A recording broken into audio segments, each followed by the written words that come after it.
हाँ भाई, admission of partnership chapter start कर रखा था हमने। जो पार्ट्स वाले क्वेश्चन थे, गुडविल हो गया, सैक्रिफाइसिंग रेशो निकालना, न्यू प्रॉफिट शेयरिंग रेशो निकालना, ये सब हमने सीख लिया था। अब हम नया टॉपिक करने लग रहे हैं। इस टॉपिक का नाम है, एक बार समझना, कंसेप्ट समझो क्या कहना चाह रहा हूँ मैं सर, समझना। मान लो ए और बी है, ये दो पार्टनर्स हैं, फर्म चला रहे थे ये, ठीक है। अच्छा, अब सर हमें इतना पता है, हमारा जो ईयर है वो स्टार्ट होता है 1 अप्रैल से और एंड होता है सर ये 31 मार्च तक। अच्छा, अब सर मैं ये कह रहा हूँ 1 अप्रैल से टाइम चला आगे, अप्रैल चला गया, मई चला गया, जून चला गया, जुलाई चला गया, अगस्त एंड सितंबर भी चला गया, 30 सितंबर बीत गया। अच्छा, 30 सितंबर को क्या हुआ, कोई दिक्कत नहीं थी, यही पार्टनर्स बने हुए थे फर्म में। 30 सितंबर को क्या हुआ ये समझना, 30 सितंबर को एक नया पार्टनर आ गया, कौन, सी, एडमिट हो गया फर्म में एज अ न्यू पार्टनर। कब आया सर ये, ऑन 30 सितंबर को। अच्छा, अब मुझे एक बात का जवाब दे दो, बाकी सारी बात बाद में है, इतनी बातें आगे पीछे की घुमाने वाली बात नहीं है। एक बात बताना मेरे को, ये देखो 1 अप्रैल से 30 सितंबर तक तो सी नहीं था, 30 सितंबर को आ गया, फिर 30 सितंबर से 31 मार्च को हमारा साल एंड हो गया, 1 अप्रैल को जो साल स्टार्ट हुआ था। सर सी कब आया है, सर अभी तो लिखा आपने 30 सितंबर को आया है। मेरा आपसे क्वेश्चन ये है कि जो सी है वो किस प्रॉफिट में हिस्सा लेगा, जो 1 अप्रैल से 30 सितंबर के बीच में हुए हैं बी और फर्म को, उस प्रॉफिट में हिस्सा लेगा, या 30 सितंबर से 31 मार्च वाले प्रॉफिट में हिस्सा लेगा, या सर दोनों ही प्रॉफिट में हिस्सा लेगा। पता है क्या जवाब आना चाहिए, अगर आपका ये जवाब आ रहा है तो आप सही हो।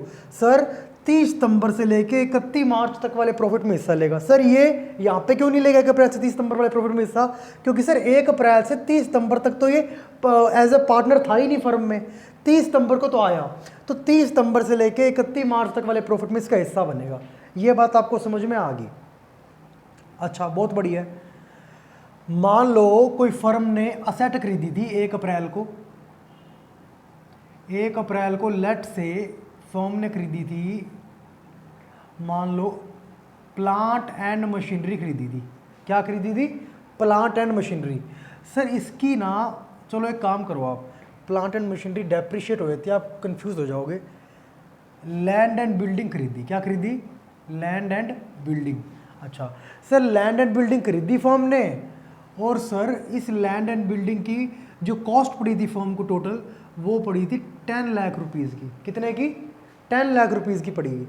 ठीक है सर, 1 अप्रैल को खरीदी थी, सर ये साल स्टार्ट हुआ तब खरीदी है, ठीक है सर।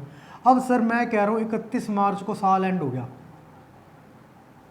अच्छा, 31 मार्च को साल एंड हो गया, 31 मार्च को इस L&B को मान लो हमें बेचना पड़ गया, 31 मार्च को इस L&B को हमें बेचना पड़ गया। बेचने पे इसकी कीमत पता लगी हमें 15 लाख रुपए थी, 5 लाख रुपए प्रॉफिट हो गया। कितना प्रॉफिट हो गया, 5 लाख रुपए। अच्छा, ये 5 लाख का प्रॉफिट कब हुआ, जो ये 15 लाख माइनस 10 लाख हुआ, ये जो 5 लाख है ना, ये प्रॉफिट हुआ सर 31 मार्च को। 31 मार्च को ये बताना मेरे को, सी था पार्टनर फर्म में, हाँ सर सी तो था, सी तो 30 सितंबर को ही आ गया था। तो मुझे ये बताओ इस 5 लाख में सी का हिस्सा होएगा कि नहीं होएगा, सर सी का हिस्सा होगा। क्यों, क्योंकि सर सी एडमिट हो चुका था, 30 सितंबर के बाद जो भी प्रॉफिट फर्म में होंगे उसमें सी को हिस्सा मिलेगा। ये तो बेचा ही 31 मार्च को है, तो मान लो 31 मार्च को प्रॉफिट हुआ होगा 5 लाख का, 5 लाख जब प्रॉफिट हुआ 31 मार्च को सी था, तो सर सी हिस्सा लेने के लिए क्या है, बिल्कुल राइट है सी का हिस्सा लेने के, ठीक है। अच्छा जी, अब एक बात बताना मुझे, ये तो था नॉर्मल सिनेरियो। अब पता है क्या हुआ, जब सी जो है वो 30 सितंबर को आया था ना, सी जब 30 सितंबर को आया तो ना हमने क्या किया पता है, जैसे आज मेरी सेट कितने की है, ये ना चाहूँ, अगर मैं बेचूँ या ना बेचूँ अलग बात है, अगर मैं बाजार में जाऊँ तो मुझे बता देंगे, बैठे होते हैं यहाँ पे एक्सपर्ट्स की, हाँ आपकी सेट आज अगर बेचना चाहो इतने की बिकेगी।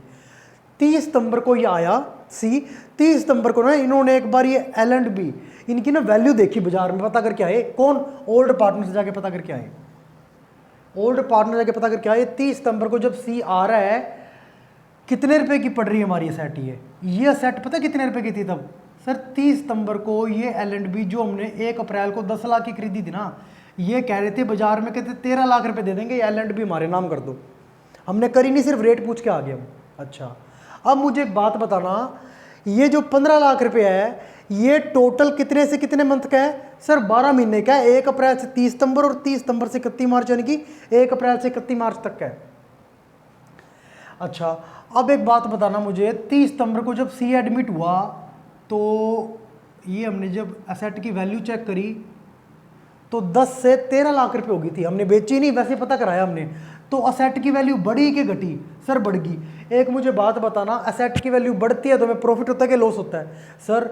असेट है 10 लाख की, हमने बैलेंस शीट में शो कर रखी है, मतलब 10 लाख रुपए की ऐसी चीज पड़ी है हमारे पास जो हमें फ्यूचर का बेनिफिट देगी। अच्छा हमने 30 सितंबर को चेक करी, कितने की पड़ रही थी? 13 लाख की, मतलब अब हम बैलेंस शीट में शो करेंगे 13 लाख रुपए के हमारे पास ऐसा सामान पड़ा है जो हमें फ्यूचर बेनिफिट देगा। सर ये फ्यूचर बेनिफिट बार बार क्यों वर्ड यूज कर रहे हो आप? फ्यूचर बेनिफिट मैं वर्ड इसलिए यूज कर रहा हूं क्योंकि असेट की बेसिक लिटरल डेफिनेशन क्या थी बुकिश लैंग्वेज में सर? हर एक वो चीज जो फर्म को फ्यूचर में बेनिफिट देके जाएगी वो क्या होती है? असेट होती है। एक असेट 10 लाख की थी, मतलब 10 लाख का फ्यूचर बेनिफिट देके जाएगी, वो अब असेट बोल रही है, चीख चीख के चिल्ला चिल्ला के बोल रही है कि अब मैं 13 लाख के फ्यूचर का बेनिफिट देके जाऊंगी। तो फायदा हुआ कि लॉस हुआ सर? फायदा हो गया। अच्छा बहुत बढ़िया बात है। एक मेरे को बात बताना, ये फायदा कब हुआ सर? ये हमने जब चेक कराया होगा मार्केट में इसकी वैल्यू कितनी है। कब चेक कराया मार्केट में सर? मार्केट में चेक कराया हमने 30 सितंबर को। कितने का प्रॉफिट हो गया, कितने की वैल्यू बढ़ी? 3 लाख प्लस, यानी कि 3 लाख का प्रॉफिट हो गया हमें। अच्छा बहुत बढ़िया बात है सर, कोई बात नहीं। अब एक बात बताना मुझे, इस 3 लाख में सी का कितना हिस्सा होगा ये बताओ। आप कहोगे सर आप बार बार एक ही बात पूछ रहे हो, इस 3 लाख में सी का हिस्सा होने नहीं वाला। क्यों? क्योंकि सर ये 3 लाख का प्रॉफिट तब हुआ जब हमने 30 सितंबर को क्या कराया, इसकी मार्केट में वैल्यू पता करी। बट सर ये तो पार्टनर ही 30 सितंबर को आया था, मतलब ये जो 3 लाख प्रॉफिट है ये 1 अप्रैल से लेके 30 सितंबर तक का प्रॉफिट है ये। बट सर सी तो आया 30 सितंबर को है, सी का कौन से प्रॉफिट में हिस्सा होगा? जो 30 सितंबर से लेके 31 मार्च तक का होगा। बट ये प्रॉफिट किसका है? 1 अप्रैल से 30 सितंबर तक का, 1 अप्रैल से 30 सितंबर तक का। तो सर इसमें भी सी हिस्सा लेगा? नहीं लेगा। ये तो हमने अब पता करा ना। इन्होंने क्या किया, पार्टनर्स ने, ए और बी पागल थे ये, इन्होंने ये चीज़ करी नहीं, इन्होंने ये चीज़ करी नहीं। सर एक बात बताओ, अगर ये चीज़ कर ले तो फ़ायदा क्या होगा? मैं बताता हूँ क्या फ़ायदा होगा। 1 अप्रैल से 30 सितंबर तक 3 लाख का प्रॉफिट है, इसमें सी का हिस्सा नहीं होगा। तो सी का हिस्सा किसमें होगा? सी का हिस्सा होगा इसमें, ये देखो, ये देखो 30 सितंबर को कितनी वैल्यू थी? 13 लाख। 31 मार्च को जब बेचे कितनी वैल्यू रहेगी? 15 लाख। मतलब सी को प्लस जो 2 लाख हुए ना, हाँ इस प्रॉफिट में तो हिस्सा बनता है सी का, ये जो प्रॉफिट हुआ है ना इस पे तो हिस्सा बनता है सी का।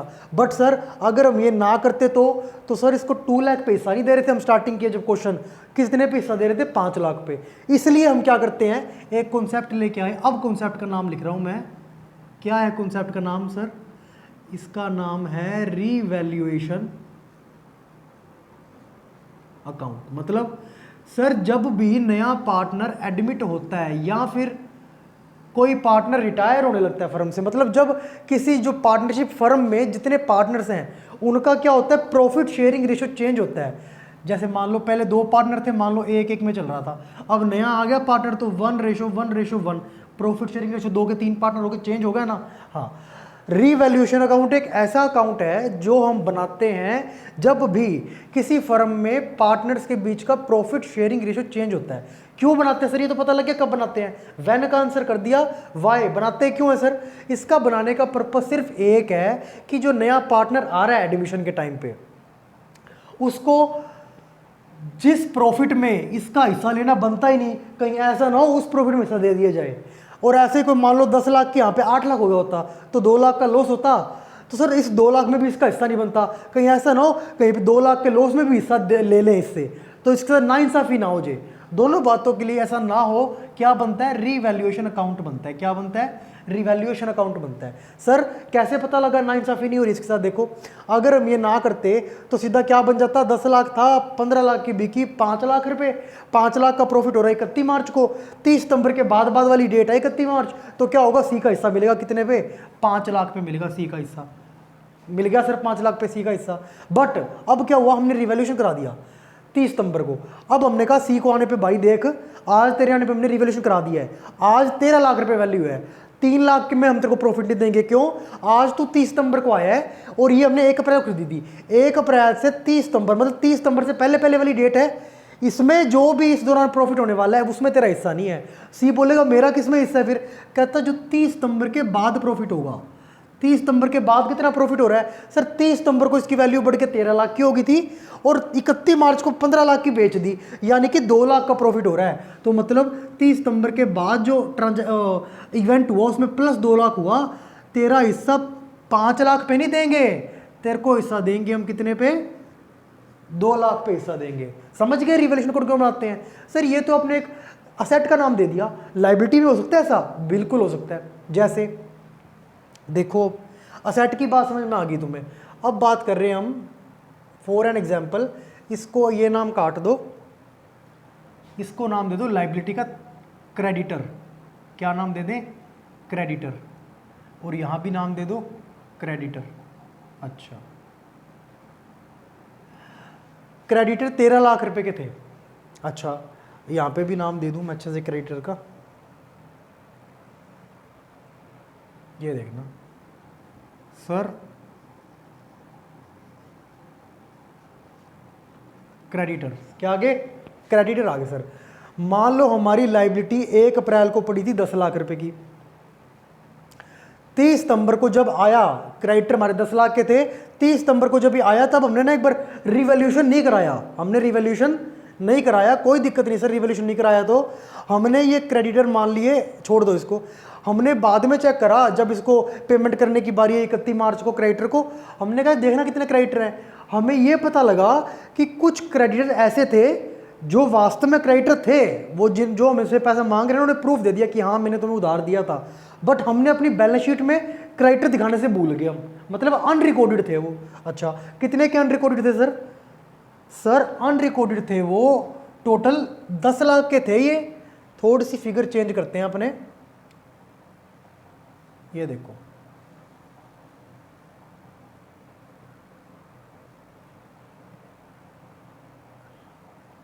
मान लो टोटल क्रेडिटर की पेमेंट करी 12 लाख रुपए की, जबकि हमने लायबिलिटी में 1 अप्रैल को दिखा रखा था 10 लाख, कितने की ज़्यादा क्रेडिटर हो गए। सर एक बात बताओ, फर्म कह रही है मैंने 10 लाख रुपए देने हैं, बाद में एकदम से कोई लायबिलिटी क्रिएट होगी, अनरिकॉर्डेड लायबिलिटी जिसको बोल रहे हैं, फर्म को पता लगा 12 लाख रुपए देने हैं, 10 लाख देने थे, देने पड़े 12 लाख बैलेंस शीट के हिसाब से। अच्छा तो 2 लाख ज़्यादा देने पड़ गए, ये 2 लाख का फर्म को घाटा लॉस हुआ है कि प्रॉफिट हुआ है, सर 10 लाख देने थे, असल में 12 लाख देने पड़ गए, बैलेंस शीट बोल रही थी 10 लाख के देने हैं, असल में देने पड़े 12 लाख, सर 2 लाख का लॉस हो गया। अच्छा सर इतना पता लग गया हमें कि जो लॉस हुआ है ना, जो लॉस हुआ है टोटल, सर ये लॉस हुआ, ये देखो 2 लाख रुपए का लॉस होगा। कितने का लॉस होगा सर, ये 2 लाख रुपीज का लॉस हो गया। अच्छा अब सर इस 2 लाख में एक मुझे बात का जवाब दे दो, ये जो 2 लाख का लॉस है, माइनस वाला साइन कर दिया मैंने, 2 लाख का जो लॉस है इसमें सी जो नया पार्टनर है उसको हिस्सा मिलेगा, हाँ सर उसको भी लॉस पे करना पड़ेगा। क्यों, क्योंकि सर ये लॉस कब हुआ, जब क्रेडिटर की पेमेंट की लेट से 31 मार्च को करी, 31 मार्च को करी क्रेडिटर की पेमेंट, और 12 लाख की क्रेडिटर पेमेंट करनी पड़ी हमें, और 2 लाख का लॉस हो गया क्योंकि ज़्यादा एक्सेस पेमेंट करनी पड़ी।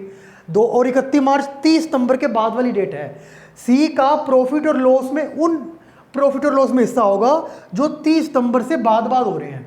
30 सितंबर के बाद आता है 31 मार्च, हाँ सर मतलब 30 सितंबर के बाद आता तो सी का इसमें हिस्सा होएगा 2 लाख रुपए का, कोई दिक्कत नहीं है सर।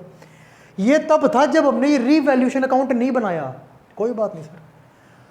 अब हमने क्या करा, रीवैल्यूएशन अकाउंट बनाने से क्या फायदा हुआ ये देखा, इसमें रीजन छुपा हुआ है रीवैल्यूएशन अकाउंट बनाने का। हमने ना जब सी आया तो हमने चेक कर लिया कि भाई क्रेडिटर की वैल्यू देखो असल में कितनी है, हमें तभी पता लग गया था कि क्रेडिटर की वैल्यू पता कितनी है, 11,50,000। मतलब कोई 1.5 लाख के क्रेडिटर ऐसे हैं जो रिकॉर्ड नहीं कर रखे। कब तक? 30 सितंबर तक। तो 30 सितंबर तक की वैल्यू कितनी होगी? 1.5 लाख। मेरा आपसे तो एक बात का जवाब दे देना, बाकी बातें बाद की हैं। ये जो 1.5 लाख रुपया लिखना है, क्या है सर? 1.5 लाख रुपये प्रॉफिट के लॉस। सर 10 लाख पेमेंट करना था, बैलेंस शीट कह रही थी, करना पड़ा 11,50,000, तो 1.5 लाख का ज़्यादा पेमेंट करनी पड़ी। ज़्यादा पेमेंट करनी पड़ी मतलब लॉस हो गया। इस लॉस में बताओ सी जो नया पार्टनर उसका हिस्सा होगा? सर होगा। अरे यार नहीं होगा भाई। क्यों? क्योंकि ये हमने पता लगाया कब? 30 सितंबर को, और 30 सितंबर को सी एडमिट हुआ। मतलब 1 अप्रैल 30 सितंबर से पहले वाला लॉस है ये। हमें सी को किस में हिस्सा मिलेगा? जो 30 सितंबर के बाद होगा, मतलब 30 सितंबर से 31 मार्च के बीच में। क्या ये 30 सितंबर से 31 मार्च के बीच में हो रहा है? नहीं सर, ये तो 1 अप्रैल से 30 सितंबर तक का लॉस था। मतलब इसमें सी का हिस्सा नहीं है, इसमें सी को हिस्सा नहीं मिलेगा, सी को हिस्सा नहीं मिलेगा। सी एडमिट हुआ, हम कह देंगे सी भाई मेरी बात सुन, 10 लाख का दिखा रखा था, तेरे आने पे जब हमने रीवैल्यू किया ना किसको? क्रेडिटर की वैल्यू को, तो हमें पता लग गया 1.5 लाख रुपए के क्रेडिटर में रिकॉर्ड नहीं कर रखे थे। अब हमने 11,50 के कर दिए। अब साल के अंत में पेमेंट करने की बारी आई, तब पता लगेगा। अब सुनना मेरी बात, समझना इस बात को। ये थोड़ा सा ना पहले लिख लो टोटल। इसमें अगर ऐसे करते तो क्या करते? 12 लाख माइनस 10 लाख यानी कि 2 लाख आ रहा था। हाँ, इस 2 लाख में सी का हिस्सा मान रहे थे ना। अब देखो हमने क्या किया सर, हमने ये बोला आपको कि अगर हम रीवैल्यूएशन अकाउंट ना बनाते तो 2 लाख जो माइनस हुआ था ना, 10 लाख से 12 लाख, 2 लाख का जो लॉस हुआ था, उसमें सी का हिस्सा मान रहे थे। क्यों? 30 सितंबर के बाद आती है डेट 31 मार्च, और 31 मार्च को लॉस हुआ तो सी को शेयर देना पड़ता लॉस का। कोई बात नहीं सर, कितना देना पड़ता वो क्वेश्चन में बताएगा हमें। अच्छा, अब सी आया, सी को हमने कह दिया भाई 1.5 लाख का जो लॉस है ना, चिंता मत कर। सी कहता मैं क्यों लूँ भाई 1.5 लाख भी हिस्सा? ओल्ड पार्टनर बोलते ले ले यार प्लीज़ यार। सी बोलता नहीं, मैं तो उस लॉस में और उस प्रॉफिट में भागीदार होऊंगा जो 30 सितंबर के बाद होगा और 31 मार्च तक होगा और आगे फ्यूचर के सालों में होगा। ये जो तुम्हारा लॉस है ना, ये 30 सितंबर तक का लॉस है। मतलब असल में इसकी सारी पारी जो खेली गई है वो 30 सितंबर से बैक डेट पहले खेली गई है। मतलब 1 अप्रैल से लेकर 30 सितंबर तक का लॉस है तुम्हारा ये 1.5 लाख। इसमें सी का हिस्सा नहीं बनता, मतलब इसमें सी का हिस्सा नहीं बनेगा। अच्छा, अब क्या हुआ सर? 31 मार्च आया, क्रेडिटर को पेमेंट करनी पड़ी। क्रेडिटर को पेमेंट कितनी कर दी? 12 लाख। फिर रोला पड़ गया। अब सी कहेगा पता है क्या बोलेगा? अब क्या बोलेंगे पार्टनर्स? 11,50 थे, 12 लाख हो गए। पता है क्यों? 50,000 के कोई 30 सितंबर के बाद हमें पता लगा क्या कि कोई अनरिकॉर्डेड क्रेडिटर थे, वो हमने 30 सितंबर को जब रिवैल्यूएशन कराया तब भी नहीं रिकॉर्ड किए। 31 मार्च को जब पेमेंट करने आए ना तो 50,000 का क्रेडिटर और आ गया मुंह चक्के के। हमने कहा क्यों आया भाई? कहता है ये देख मेरे पास स्लिप है, तूने मुझे वादा करके दिया था कि हाँ भी तेरे को दूंगा। मैंने कहा यार ये तो मैं रिकॉर्ड करना भूल गया। बट वो थोड़ी माने रिकॉर्ड किया कि नहीं किया, वो तो पेमेंट लेके जाएगा तुमसे क्रेडिटर। मतलब हमने 11,50 कहा था और पेमेंट करनी पड़ी 12 लाख की। सर ये देखो 11,50 था 30 सितंबर को, 31 मार्च को जब पेमेंट करने की बारी आई तो 12 लाख करनी पड़ी। 11,50 से कितनी ज़्यादा पेमेंट करनी पड़ेगी सर? 50,000 ज़्यादा पेमेंट करनी पड़ेगी। बैलेंस शीट बोल रही थी जब रीवैल्यू करा दिया कि 11,50 का हो गया, कोई दिक्कत वाली बात नहीं है, बट पेमेंट फिर ज़्यादा करनी पड़ेगी। पर क्योंकि ना बैलेंस शीट बोलती है भाई मैंने तो 11,50 पेमेंट करनी है, पेमेंट करने की बारी आई तो 12 लाख के बंदे आगे पेमेंट कराने। हाँ तो मान के 12 लाख की पेमेंट करनी पड़ेगी। इस 50,000 का फिर लॉस हो गया। ये 50,000 का लॉस कब हुआ? मुझे तो बस इस बात का जवाब दे दो सर। जब पेमेंट की होगी, पेमेंट कब की है? 31 मार्च को, यानी कि 31 मार्च का लॉस है। अब बताओ इसमें सी को हिस्सा देंगे कि नहीं देंगे? सी से हिस्सा लेंगे इसमें? हाँ सर बिल्कुल लेंगे। क्यों? क्योंकि सर ये 31 मार्च को हुआ है और 31 मार्च डेट 30 सितंबर जब ये एडमिट हुआ ना उसके बाद आती है। हाँ उसके बाद मतलब 30 सितंबर के बाद जो मर्जी डेट आए उसमें अगर प्रॉफिट होता है ना तो क्या होगा? सी का हिस्सा मिलेगा। मतलब अगर हमने रीवैल्यूएशन अकाउंट बना दिया तो हमें ही नहीं फायदा हो रहा, अब सी को नए पार्टनर को भी फायदा हो रहा है। कैसे? अगर ये ना बनाते तो 10 लाख 12 लाख 2 लाख के 2 लाख में से सी का हिस्सा मांगते हम लॉस का। अच्छा अब क्या हुआ? रीवैल्यूएशन अकाउंट बना दिया तो सिर्फ इतने पार्ट का यानी कि 50,000 में से सी को हिस्सा देना पड़ेगा। तो एक बात बताओ, सी को अगर हिस्सा 2 लाख में से देना पड़े लॉस का तो ज़्यादा घाटा पड़ेगा सी को, या सी को 50,000 में से लॉस का हिस्सा देना पड़े तो ज़्यादा घाटा पड़ेगा? सर 50,000 में से लॉस का हिस्सा देना पड़ेगा तो कम घाटा है, सी को फायदा है। बिल्कुल, रीवैल्यूएशन अकाउंट से ओल्ड पार्टनर को फायदा नहीं होता, न्यू पार्टनर को भी फायदा है। तो ये सारा कॉन्सेप्ट है कि क्यों हम रीवैल्यूएशन अकाउंट बनाते हैं। रीवैल्यूएशन अकाउंट बनाने का सिर्फ मेन पर्पस यही है कि अगर कोई सेट बढ़ती है, सेट की वैल्यू या लाइबिलिटी की वैल्यू घटती है, इससे जो हुआ होगा प्रॉफिट उस पे सी को हिस्सा ना दिया जाए नए पार्टनर को, और उसके एडमिशन की डेट तक अगर कोई सेट की वैल्यू घटती है और लाइबिलिटी की वैल्यू बढ़ती है जिसकी वजह से क्या होगा, लॉस होगा, तो उस लॉस में से भी सी का हिस्सा ना लिया जाए। जैसे इस 1.5 लाख का लॉस हो रहा था, इसमें सी का हिस्सा नहीं लिया। ये दोनों के लिए फायदेमंद है, ओल्ड पार्टनर के लिए भी, न्यू पार्टनर के लिए भी। तो ये सारी बात थी, कॉन्सेप्ट था किसका, रीवैल्यूएशन अकाउंट का। अच्छा सर, ये तो सारा कॉन्सेप्ट था। अब सर इसको हम अकाउंटिंग वर्क कैसे करेंगे, इसको हम क्वेश्चंस में कैसे यूज़ करेंगे बताता हूँ मैं। देखो एक बार इसको नोट कर लो, एक बार करना हो तो पहले वीडियो बैक करके कर लेना नोट यार, ठीक है। अच्छा तो अब स्टार्ट करते हैं हम, क्या इसका अकाउंटिंग वर्क या अकाउंटिंग ट्रीटमेंट होता है इसका ना।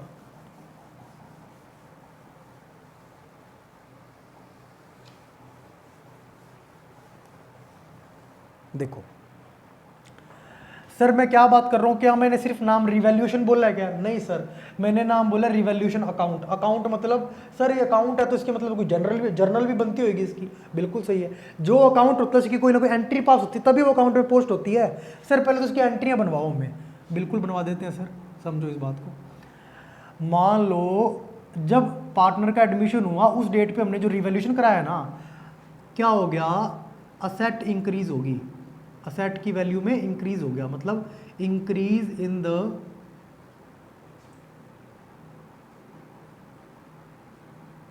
Value of asset. अच्छा सर एक बात बताना, असेट्स में वैल्यू बढ़ती है, ये हमारे लिए फर्म के लिए फायदेमंद साबित होता है या नुकसानदायक साबित होता है? सर असेट की वैल्यू बढ़ती है हमारे लिए नुकसानदायक नहीं है, फायदेमंद ही है। क्यों? क्योंकि कल को ज़्यादा सपोर्ट मिलेगी हमें असेट की। फिर ठीक है सर, इसकी एंट्री क्या होगी? सर असेट की वैल्यू बढ़ रही है मतलब हमें प्रॉफिट हो रहा है, इतना तो पता लग गया। और असेट की वैल्यू बढ़ रही है, लेट से असेट है उसकी वैल्यू 70,000 रुपये थी। सर 70,000 रुपये क्या होगा, डेबिट के क्रेडिट? असेट का बैलेंस क्या होता है, डेबिट। तो 70,000 रुपये क्या थी, डेबिट थी। और ये वैल्यू बढ़ के होगी 1 लाख रुपये डेबिट, क्योंकि वैल्यू बढ़ रही है ना असेट की। अच्छा असेट की वैल्यू 70,000 से बढ़ के 1 लाख डेबिट होगी।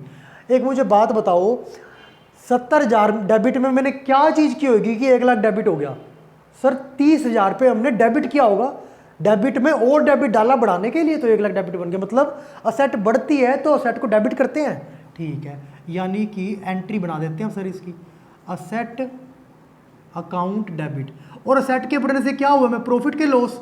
सर लॉस प्रॉफिट हुआ है, क्या हुआ है, प्रॉफिट। प्रॉफिट क्या होता है, क्रेडिट। 2 में सर प्रॉफिट लिख दूं क्या? अरे हाथ तो रोक तो ले मेरे भाई, तू कहाँ जा रहा है? प्रॉफिट नहीं लिख सकते, क्यों? सर प्रॉफिट कितना होगा, लॉस कितना होगा, P&L अकाउंट तब लिखते जब हम सीधा P&L अकाउंट से एंट्री कर रहे होते। प्रॉफिट कितना होगा, लॉस कितना होगा, किसकी वजह से? असेट और लाइबिलिटी में वैल्यू बढ़ने घटने की वजह से। इसके लिए हम एक अकाउंट बना रहे हैं, क्या, रिवैल्यूएशन अकाउंट। मतलब अगर कोई प्रॉफिट होगा या लॉस होगा उसकी अमाउंट कहाँ डालेंगे, रिवैल्यूएशन में। तो क्रेडिट लिख के, टू लिख के, प्रॉफिट वर्ड ना लिख के हम क्या लिख देंगे, रिवैल्यूएशन अकाउंट लिख देंगे। कोई बात नहीं सर, हमने लिख दिया क्या, रिवैल्यूएशन अकाउंट। अच्छा सेकेंड एंट्री बताओ। सर सेकेंड एंट्री क्या है, इसका उल्टा कर देते हैं हम, क्या, 4। अब फटाफट करो, दिमाग में एंट्री दौड़ा दो बस, ठीक है। डिक्रीज होगी क्या, वैल्यू ऑफ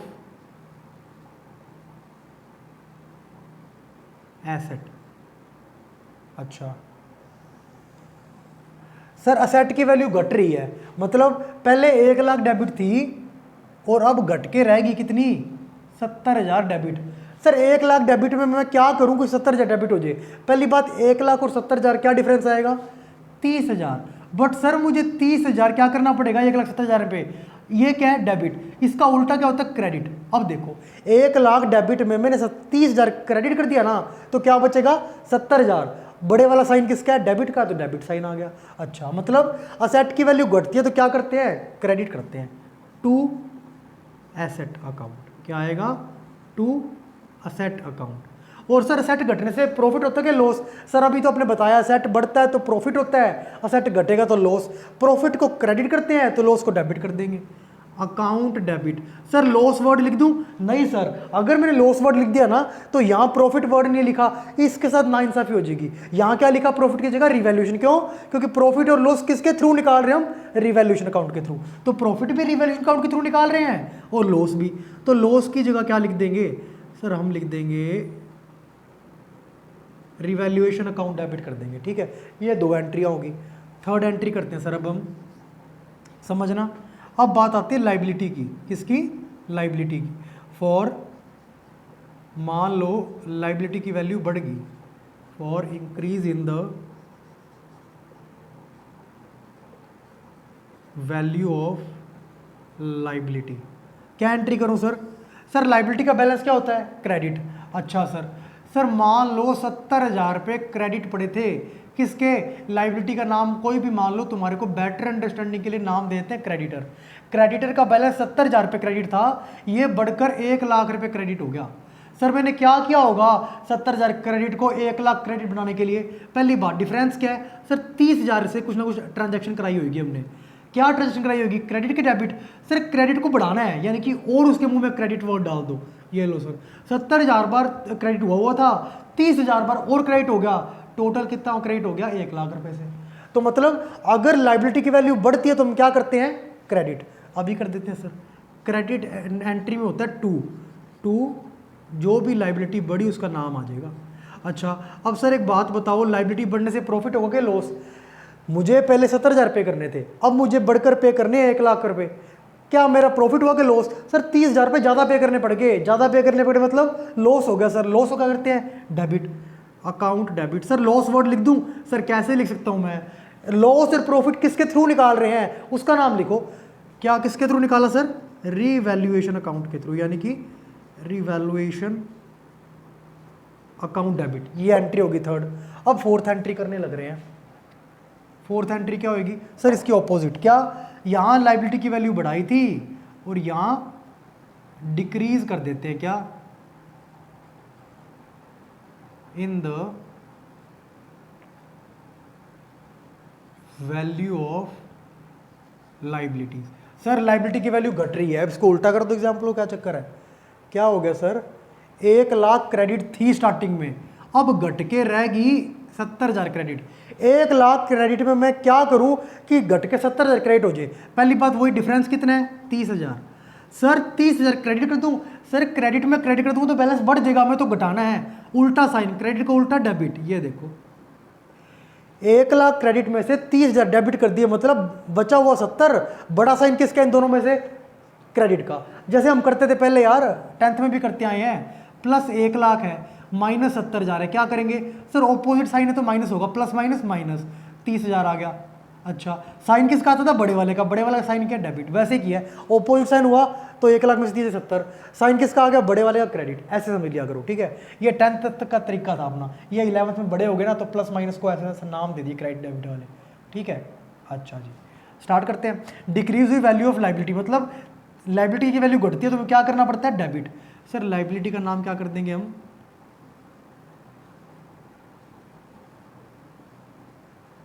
डेबिट। और सर लाइबिलिटी घटने से प्रॉफिट हो गया लॉस?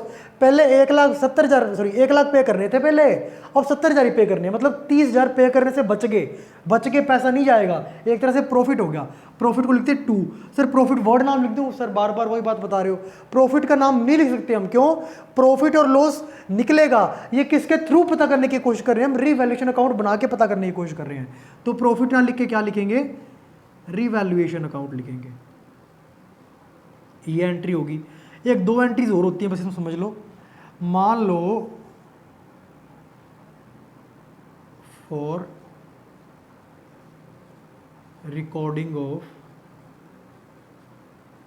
अब जो लिख रहा हूं वो समझ आए ना आए मैं गारंटी नहीं है मेरी, मैं पहले ही कह दूं।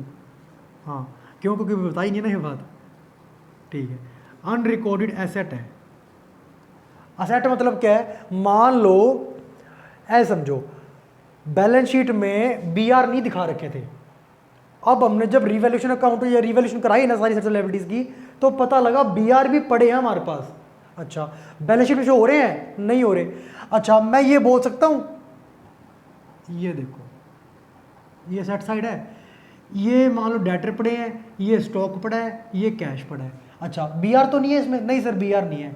मान लो इसकी कुछ अमाउंट होएगी, इसकी कुछ अमाउंट होएगी, इसकी कुछ अमाउंट होएगी। इसको मैं ऐसे लिख सकता हूँ बी आर नहीं है को, कि बी आर है तो सही बट है ये 0 रुपये के। बात तो एक ही है सर, बी आर 0 रुपये के लिख दो या लिख दो बी आर है ही नहीं बैलेंस शीट में, बात एक है। बिल्कुल सही है सर। मैं कह रहा हूँ मेरे को बाद में पता लगा कि बी आर है, और बी आर सक्सेसफुल रूप से हमारे पास 20,000 रुपये के पड़े हैं। बैलेंस शीट में कितने के शो हो रहे हैं, मतलब नहीं है बी आर, इसका मतलब है 0 रुपये से शो हो रहे हैं। अब कितने के हो गए, 20,000 के। असेट बढ़ रही है, 0 से 20,000 हो रही है। असेट बढ़ने की एंट्री क्या देख लो, यही एंट्री इसकी बनेगी। असेट बढ़ने की सर ये रही, असेट बढ़ने की एंट्री ये वाली है, ये एंट्री यहाँ पे होने वाली है। क्या होगी, असेट अकाउंट डेबिट। असेट बढ़ गई तो हमें क्या हो गया, प्रॉफिट, और प्रॉफिट लिख नहीं सकते, क्या नाम लिखेंगे, रीवैल्यूएशन अकाउंट। अच्छा सर इसका उल्टा भी तो हो सकता है क्या, मान लो कोई लाइबिलिटी अनरिकॉर्ड थी, बिल्कुल मैं तो कह ही रहा हूं हो सकता है, फॉर रिकॉर्डिंग ऑफ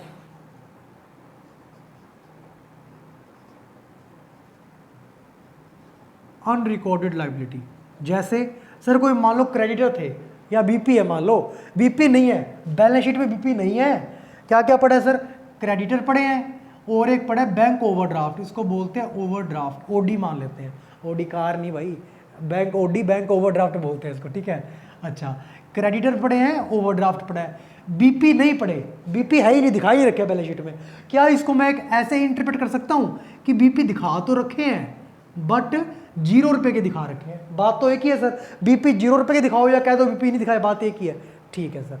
अब मैं कह रहा हूँ बीपी बढ़ के 20,000 रुपये के हमने देखे हैं रिवैल्यूएशन करते टाइम, क्या कि 20,000 रुपये की बीपी है, मतलब लाइबिलिटी 0 से बढ़ के 20,000 हो रही है, मतलब लाइबिलिटी की वैल्यू बढ़ रही है। सर लाइबिलिटी की बढ़ी हुई एंट्री तो हमने भी करी है, ये वाली एंट्री, ये एंट्री वापस रिपीट होगी। क्या सर लाइबिलिटी बढ़ने से लॉस हो रहा था, लॉस नहीं लिख सकते, क्या नाम लिखेंगे, रीवैल्यूएशन अकाउंट। क्यों, क्योंकि सिर्फ प्रॉफिट और लॉस नाम नहीं लिखते हम, प्रॉफिट और लॉस तो निकालने की कोशिश कर रहे हैं किसके थ्रू, रीवैल्यूएशन अकाउंट के थ्रू, तो रीवैल्यूएशन डेबिट हो गया लॉस का नाम ना लिख के। और सर लाइबिलिटी की वैल्यू बढ़ रही है तो लाइबिलिटी का बैलेंस क्रेडिट, बढ़ेगी तो और क्रेडिट, क्रेडिट में लिख दिया लाइबिलिटी अकाउंट। ये कुछ एंट्रीज होती हैं इसकी, 6 एंट्री है टोटली ये, तो इस एंट्री, इस क्वेश्चन इन पे चलेगा, इन 6 एंट्रियों पे किया चलेगा रिवैल्यूएशन अकाउंट का। सर ये तो एंट्री है, ये तो अकाउंट है, ये तो आपने जर्नल एंट्री करनी सिखा दी, अकाउंट में पोस्टिंग करनी सिखाओ यार, तुम्हें आती नहीं क्या, बट चलो कोई बात नहीं, ये वाला तुम एक बार नोट कर लो, फिर बताता हूँ मैं तुम्हें, है ना, कर लो एक बार नोट, ये बैक वीडियो को कर लेना यार, ठीक है, एक बार रब करता हूँ मैं, नोट कर लो 2 मिनट।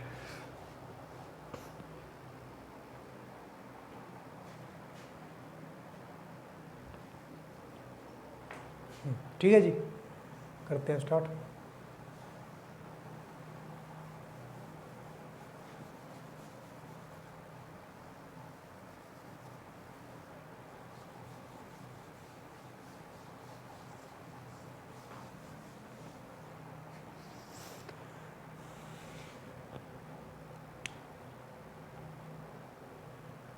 सर हम अकाउंट बना रहे हैं, अकाउंट हमने 11th में बहुत बनाए हैं, नंबर पता नहीं जैसे मर्जी आए, अकाउंट बहुत बनाए हमने, ये अकाउंट का नाम कभी नहीं सुना, तो इसका फॉर्मेट भी अलग होगा क्या, क्योंकि नाम तो अलग है इसका। नहीं सर, आप यहाँ पे रहते हो इंडिया में तो भी सेम बिहेवियर, अगर आप कनाडा में आपका वीज़ा लग जाए तब भी आपका क्या रहेगा, बिहेवियर सेम, मतलब जो मर्जी अकाउंट बना लो अकाउंट का फॉर्मेट सेम रहता है।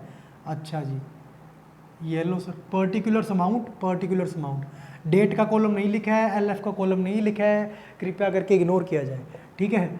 अच्छा एक बात बताओ, हमने अभी एंट्री करी है, एंट्री जो बुक्स पे कॉपी में नोट करी है, देखो हमारी असेट की वैल्यू बढ़ रही है, असेट की वैल्यू बढ़ रही है, क्या एंट्री की थी, asset account debit to revaluation account, revaluation account बना रहे हैं, क्या लिखेंगे, बाय एसेट्स, अच्छा इंक्रीज, अच्छा, और सर असेट डिक्रीज होगी तो sir revaluation account debit to asset हमने एंट्री करी थी, रिवैल्यूएशन अकाउंट तो बना ही रहे हैं, क्या पोस्ट करेंगे, टू एसेट्स डिक्रीज।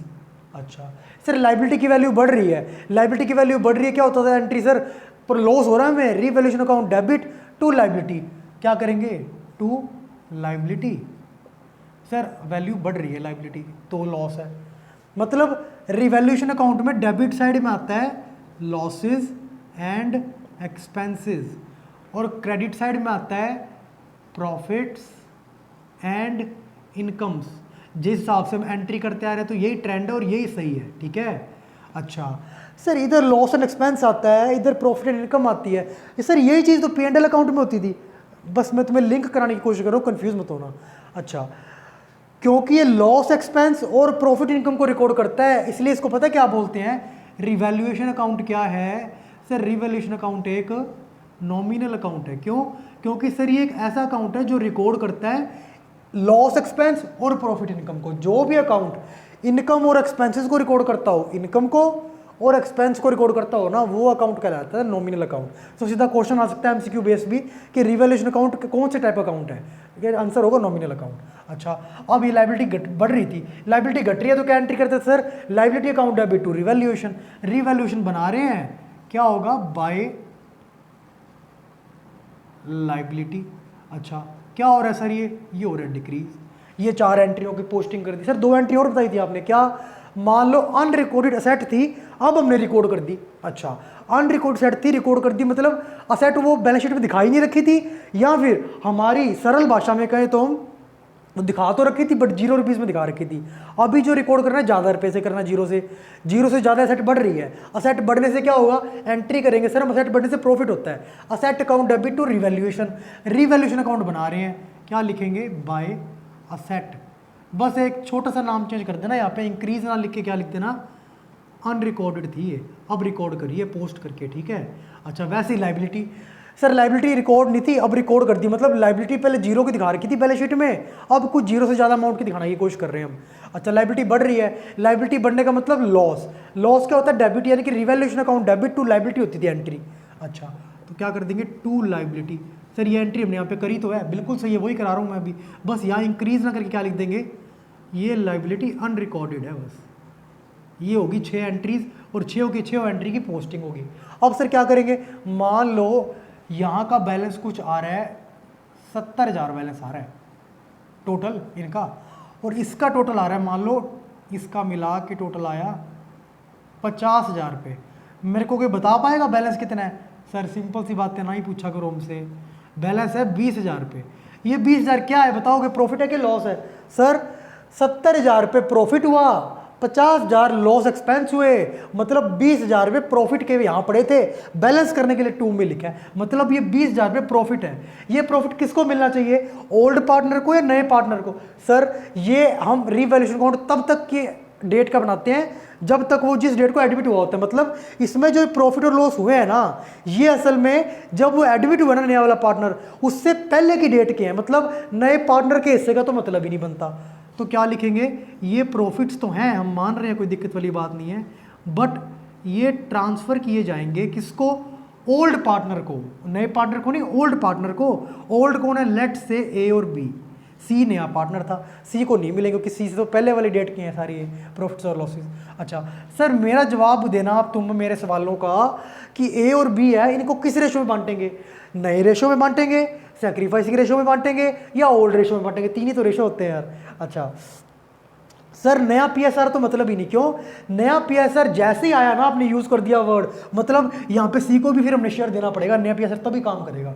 सर नया पीएसआर तो मतलब ही नहीं, अब अगर नया पीएसआर मतलब नहीं, नया पार्टनर मतलब नहीं, तो सैक्रिफाइस करने का भी मतलब नहीं, मतलब क्योंकि ये सी के आने से पहले के डेट्स के लॉसेज हैं। अच्छा तो मतलब क्या ये ओल्ड की बात हो रही है, ए और बी का जो भी अमाउंट आएगी ना 20,000 को जिस भी रेशो में बांटना होगा, लेट से इसको हम बांटते हैं, इनका रेशो था ओल्ड पीएसआर 3:2, तो 3/5 यानी कि 12,000 इसको मिलेगा और 2/5 यानी कि 8,000 इसको मिलेगा। बट सर एक बात याद रखना, थोड़ा सा ना एक्यूरेसी से काम किया करो, पता है क्या बोलो, एक बात बताओ, जो ये ए और बी है ये फर्म के कौन है, पार्टनर।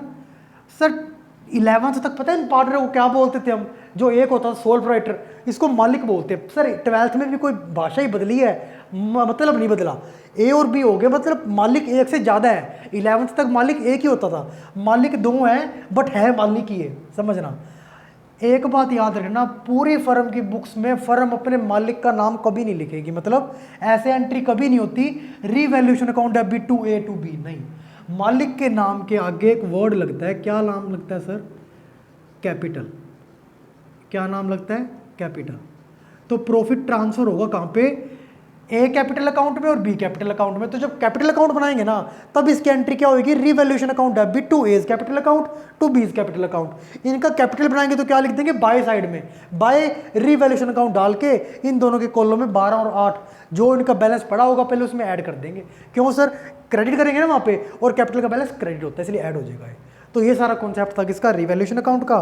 तो एक बार ये कॉन्सेप्ट समझो, बाकी क्वेश्चन हम नेक्स्ट वीडियो स्टार्ट करेंगे, ठीक है।